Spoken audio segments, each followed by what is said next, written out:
नमस्कार मंडळी, आपल्या चॅनलवर स्वागत आहे सर्वांचं। आज मी तुम्हाला अंगारकी चतुर्थीची कहाणी सांगणार आहे। अवंती नगरीमध्ये क्षिप्रा नदी तीरावर भारद्वाज मुनी राहत होते। त्यांनी कठोर तपस्या केली होती। ते गणेशाचे निश्चिम भक्त होते।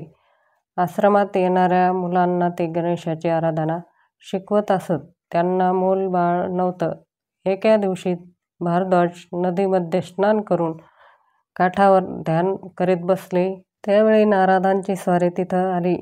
नारदांनी त्यांना ध्यानातून बाहेर काढले आणि म्हणाले, हे बघा, गणेश देव तुम्हाला प्रसन्न झाला। हे तुमच्या समोर जे तहान बाळ आहे तो गणेशानंच तुम्हाला प्रसाद दिला आहे। भारद्वाज मुनींना आश्चर्य वाटलं। त्यांनी त्या मुलाला मांडीवर घेतलं।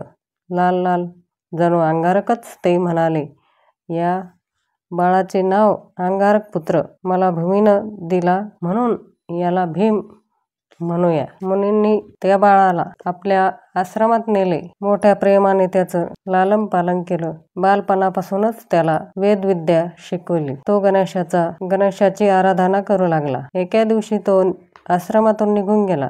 त्याने नदी नर्मदा परिक्रमा केली। तेथील एका निवांत जागी त्याने गणेशाची कठोर आराधना केली। संकष्टी चतुर्थीच्या रात्री चंद्रोदयाच्या वेळी अंगारक गणपतीच्या ध्यानात मग्न झाला। त्याची कठोर आराधना, कठोर साधना फळास आली। गणेश प्रगट झाले। ते म्हणाले, तुझं कल्याण असो। तुला काय हवं ते मागून घे। मला धन, मान, प्रीती नको। तुमच्या रूपात विलीन करा, मुक्त करा। बाळाची मागणी ऐकून श्री गणेश म्हणाले, तथास्तु। अंगारका, भूमिपुत्र, मंगळ आहेस।